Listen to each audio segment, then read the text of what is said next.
परिवार में प्रत्येक पात्रों का पूजन होता है ना। देखिए राम जी का पूजन हुआ तो उनके पिता का पूजन नहीं किया गया। दशरथ जी का कहीं पूजन आपको मंदिर में देखने को मिलेगा। भगवान कृष्ण का पूजन हुआ तो उनके पुत्रों का पूजन नहीं किया गया। लेकिन शिव के परिवार में प्रत्येक पात्रों का पूजन किया जाता है। सबसे पहले शिव जी के पुत्र भगवान गणेश। किसी भी कार्य का शुभारंभ किनके पूजन से होता है? गणेश जी के पूजन से। स्वामी कार्तिकेय का पूजन दक्षिण भारत में सबसे प्रथम में किया जाता है और बड़ी महिमा है। और माँ पार्वती के पूजन के बिना तो शिव पूजन हो ही नहीं सकता। भोलेनाथ का पूजन अरे केवल परिवार का नहीं, जिस पर बैठते हैं वो बसहा तक का पूजन होता है। क्यों? अच्छा, शिव जी के प्रत्येक पात्र शिव मंदिर में ये बड़ा विषय गंभीर है, चिंतनीय विषय है कि शिव जी के मंदिर में प्रत्येक पात्र एक साथ रह करके पूजवाते हैं और ठीक बिल्कुल सामने नंदी बाबा रहते हैं। हमारे धर्म ग्रंथों में नंदी को, बसहा को धर्म का स्वरूप माना गया है। शिव मंदिर में दो पात्र बड़े चिंतनीय हैं। एक तो जो नंदी बाबा भगवान शिव के सामने रहते और दूसरा कछुआ। इधर के मंदिरों में कछुआ का दर्शन नहीं होता, लेकिन आप दक्षिण भारत जाओगे तो आपको जरूर दर्शन होगा। कछुआ मतलब संयम। आप कछुआ को देखिएगा ना, जब जरूरत रहता है तभी अपने पैर को बाहर निकालता है और जब जरूरत नहीं रहता तो अपने पैर को अपने अंदर समेट के बैठता है। कछुआ मतलब संयम का प्रतीक। कछुआ के माध्यम से शिव जी ये हमको उपदेश करना चाहते हैं कि प्रत्येक जीव के मन में, प्रत्येक जीव के जीवन में कछुआ के तरह संयम होना चाहिए। और नंदी मतलब बसहा सामने होने का क्या मतलब है? देखिए, हम लोग जब विवाह करते हैं तो संसार में ज्यादा आसक्त हो जाते हैं, लेकिन शिव जी कहते भैया मैंने विवाह किया है, तुम भी विवाह करो, कोई तुम्हें मना नहीं करता, लेकिन विवाह करने के बाद तुम धर्म को अपने सामने रखना। हम लोग विवाह करते हैं तो धर्म को भूल जाते हैं। विवाह करने के बाद यदि तुम धर्म को अपने सामने रखोगे तो धर्म तुम्हारा सदैव रक्षा करेगा। तो विवाह जरूर करे, लेकिन विवाह के बाद व्यक्ति को कभी भी नास्तिक नहीं, आस्तिक होना चाहिए भगवान शिव की तरह। तो गोस्वामी जी कहते कि चरित्र सिंधु गिरिजा रमणा वेद न पावहि पार, और वर्णे तुलसीदास किमी अतिमति मंदे गवार।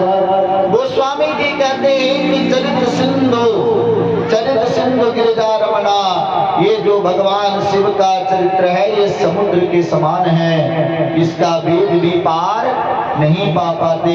तो मैं तो गवार हूँ, मेरा मत बुद्धि भी बहुत ज्यादा नहीं है, मैं कैसे उनके चरित्र का वर्णन कर सकता हूँ।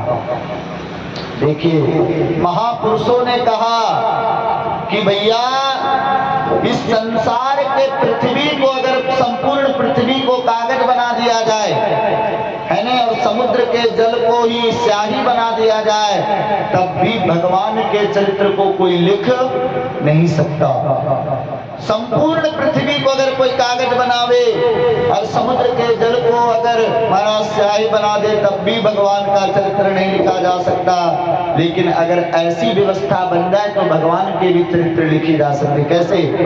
कि पृथ्वी को कागज करूं, लेखनी करूं बनराज, और सात समुंदर मसी करूं, हरि गुण लिखो नगार। संपूर्ण मध्य प्रदेश को अगर महाराज कलम बना दिया जाए, संसार के सभी लकड़ियों को, तब भी भगवान के चरित्र को कोई लिख नहीं सकता।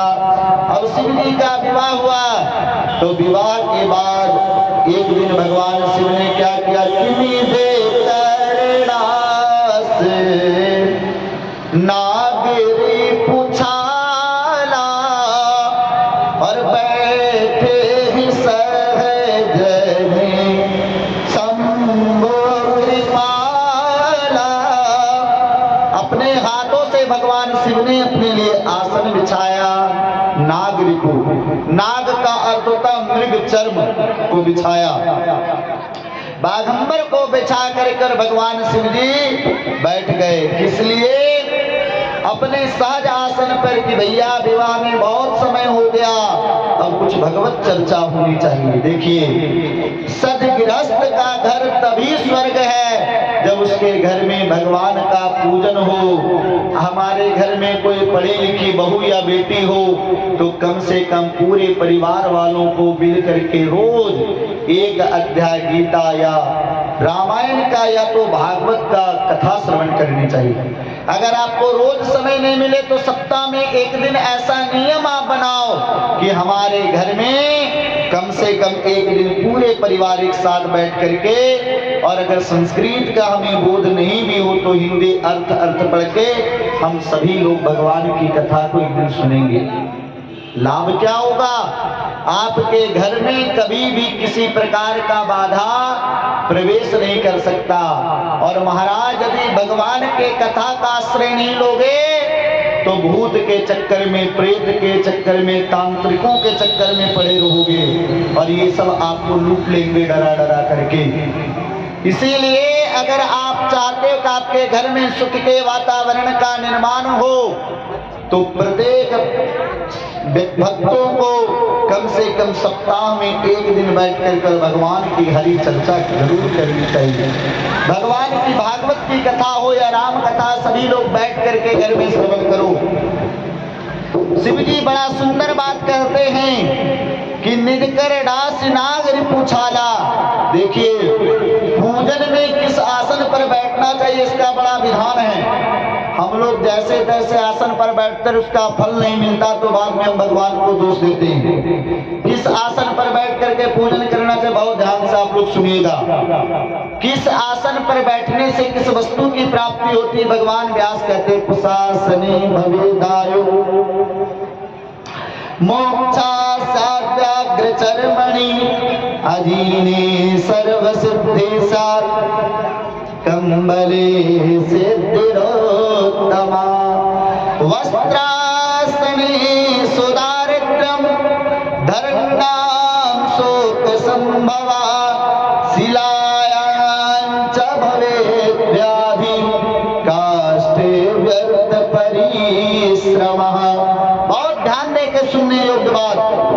अगर हम उसके, ये आप सभी लोग ध्यान में रखिएगा, पूजन सभी लोग करते हैं तो कम से कम इतना आप ध्यान रखें, उसके आसन पर बैठ करके जो भगवान का पूजन किया जाता है उसके द्वारा आयु की वृद्धि होती है। उसके आसन पर बैठ के पूजन करने से क्या होता है? आयु की वृद्धि होती है। और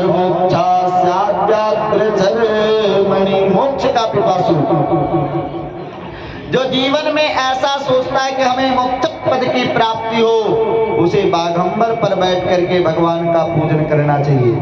कलयुग में इसका प्रयास नहीं करिए, क्योंकि सरकार इसके ऊपर रोक लगा रखा है और जो राष्ट्र विरोध में हो ऐसा कार्य कभी करना नहीं चाहिए। और अजीने सर्व सिद्धि साध, अजीन के आसन पर बैठ करके जो पूजन करता सभी सिद्धियों को देने वाला होता है। और कंबले सिद्धिरोत्तमा, कुछ नहीं मिले तो भीड़ के ऊन का कंबल है ना, सूती का आसन नहीं, क्या चीज का आसन? भेड़ के ऊन के कंबल का आसन पर बैठे, उससे क्या होता है? सभी सिद्धियों की प्राप्ति होती है। और अगर कोई केवल सूती के आसन पर बैठ करके भगवान का पूजन करते, जानते क्या होता है? भगवान कहते वस्त्रासने सुदारिद्रम, वो व्यक्ति दरिद्र हो जाता है। इसलिए सूती के आसन को कभी पूजन में प्रयोग में नहीं लेना चाहिए, बहुत काम की बात। धरन्नाम शोक संभवा, कई लोग बिना आसन का पूजन करते हैं, तो बिना आसन का कभी पूजन नहीं करनी चाहिए, क्योंकि पृथ्वी माता संपूर्ण भार को सहन कर सकती है, लेकिन कभी भी जीव के भार को सहन नहीं कर पाती।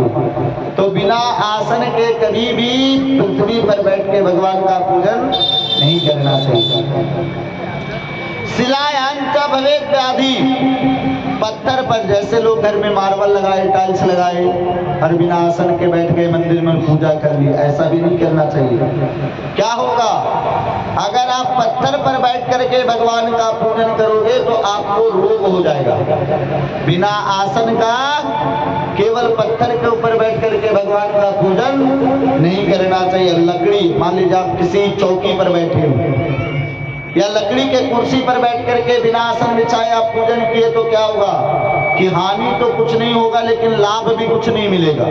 काष्ठे व्यर्थ परिश्रम, वह केवल परिश्रम मात्र है। इसलिए अगर कुछ नहीं भी मिले तो कम से कम ऊन जो भीड़ क्या ऊन का बना हुआ कंबल हो, ऐसे कंबल पर बैठ करके भगवान का पूजन करनी चाहिए। तो निज करेड़ा नागरी पुछाला और बैठे सहज है शंभु कृपाला, निज करेणास। भगवान शिव ने अपने हाथों से अपने लिए आसन बिछाया और आज कृपालु शंकर बैठ गए। मैया पार्वती आई कि भोलेनाथ की क्या कि कुछ भगवान की कथा होनी चाहिए। और पार्वती भल अवसर जानी, गई शंभु पहे मातु भवानी, जानो प्रिया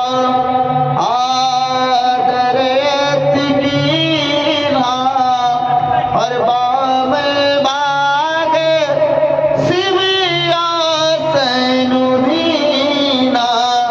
महाराज, माँ पार्वती जब गई तो भोलेनाथ ने सोचा कि श्रीमती जी आए तो उनको बायां भाग में आसन दिया। यही सती के रूप में जब थी, इन्होंने जब माँ सीता के रूप को धारण किया था तो वहां पर क्या लिखते हैं गोस्वामी जी, सन्मुख शंकर आसन देना। वहां पे सामने आसन दिया गया क्योंकि वहां पर माँ का भाव था और यहाँ पर पत्नी का भाव है, और पत्नी को कभी भी वामांक में ही बैठाया जाता है, एकांत में। वैसे शुभ कार्यों में पत्नी दक्षिणांत बैठे, दाहिने ओर, लेकिन ब्राह्मण का पैर पूजना हो, सिंदूर दान का समय हो, अभिषेक का समय हो तो वो वामांक में बैठती हैं। भगवान शिव ने अपने बाएं भाग में बैठाया और माँ पार्वती जब बैठी देखी बहुत अच्छा समय है, भोलेनाथ बड़े प्रसन्न हैं, तो वे भोलेनाथ कुछ भगवान की कथा होनी चाहिए। तो माँ पार्वती ने 14 प्रश्न किए।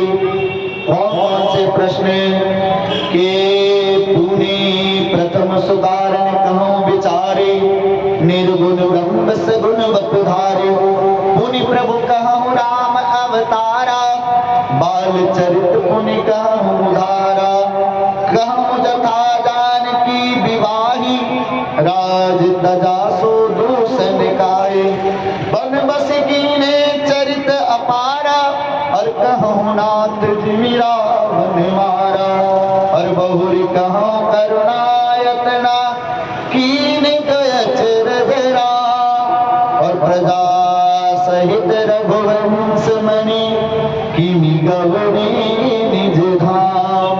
माँ पार्वती पहला प्रश्न करती है, भोलेनाथ जो निर्गुण ब्रह्म है वह सगुण रूप को धारण करके जन्म क्यों लेता है। यहाँ से राम कथा प्रारंभ हो रही है, और अगर वो राम के रूप में आते हैं तो वो बाल लीला किस तरह से की, उनका विवाह कैसे हुआ, महाराज वो वनवास क्यों गए, और वनवास में जाकर के भक्तों का उद्धार कैसे किया।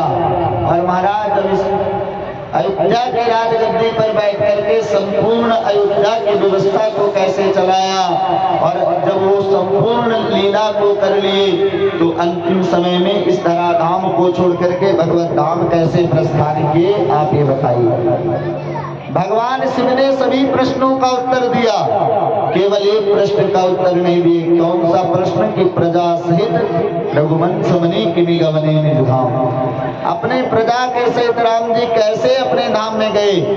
अच्छा, शिव जी ने उत्तर नहीं दिया तो माँ पार्वती को पूछना चाहिए था कि भोलेनाथ ये मेरा प्रश्न रह गया है, लेकिन शिव जी ने पूछा भी नहीं। शिव जी ने उत्तर क्यों नहीं दिया? शिव जी कहते कि देवी यहाँ से तो वहाँ हो जाए जो वहाँ नहीं हो, और वहाँ से यहाँ पर वो आवे जो यहाँ पर नहीं हो। भगवान तो सभी जगह है। ईशावास्यमिदं सर्वं यत्किंच जगत्याम जगत तेन त्यक्तेन भुंजीता मातृदा कस्य। भगवान तो पृथ्वी के प्रत्येक कण कण में हरि व्यापक। इसलिए जब देवता लोग भगवान की स्तुति करने लगे तो सभी देवताओं ने कहा कि भगवान का अगर स्तुति करना तो क्षीर सागर चलो, दूसरे ने कहा बैकुंठ चलो, तीसरे ने कहा साकेत चलो। अब यहाँ एक दल हो तो दल, और कई दल हो जाए तो दलदल, है नहीं? आजकल भारत देश में यही हो रहा है। एक दल है बीजेपी और एक दल है जिसमें सभी पार्टियां मिल गई और सब अपने आप को श्रेष्ठ करने में घोषित है, इसलिए उनके विरोधी पार्टी दलदल हो गया। तो भैया दल से तो निकलना आसान है, लेकिन दलदल से निकलना आसान नहीं है। तो यहाँ पर कहते हैं कि भगवान भी कहते कि भैया ना निराकार हूँ मैं, ना साकार हूँ मैं, भक्तों की भावना के तदाकार हूँ मैं। जैसे देखिए एक दृष्टांत है। एक गांव में एक हाथी आया, महावत। हाथी को जो चलाते हैं उसको क्या बोला जाता है? महावत। तो एक महावत हाथी लेकर के आया। तो उस गांव में सभी लोग अंधे रहते थे, एक भी आंख वाले नहीं थे। तो हाथी वाला जब आया, घंटी बजने की जब आवाज हुई तो सभी अंधे लोग जमा हो गए। सभी अंधों ने कहा भैया मैं हाथी को देखना चाहता हूँ। महावत बोला आप लोग कैसे देख सकते हो, आपके पास आंख तो है ही नहीं। कह रहे आंख नहीं है, कम से कम हाथ तो है, हम हाथ से छू करके देख लेंगे। महावत अपना हाथी को रोक दिया, है नहीं? कुछ अंधों ने हाथी का कान पकड़ लिया, कुछ अंधों ने हाथी का पेट पकड़ लिया, कुछ अंधों ने हाथी का पूंछ पकड़ लिया, कुछ अंधों ने हाथी का पैर पकड़ा, कुछ अंधों ने हाथी का सूंड पकड़ा, कुछ अंधों ने हाथी का दांत पकड़ा। अब महावत बोला आप लोग हाथी देख लिए? कि हाँ देख लिए। कि मैं हाथी लेके चला जाऊं कि जाइए? अब महावत तो हाथी लेकर के चला गया। अब अंधे लोगों में आपस में झगड़ा शुरू हो गया। कान पकड़ने वाले जो लोग थे वो के हाथी सूप के तरह होता, सूप के तरह, अनाज साफ करने वाले सूप की तरह। तब तक पैर पकड़ने वाले लोग बोले कि बिल्कुल गलत बोल रहे हो, हाथी तो गोल खंबे की तरह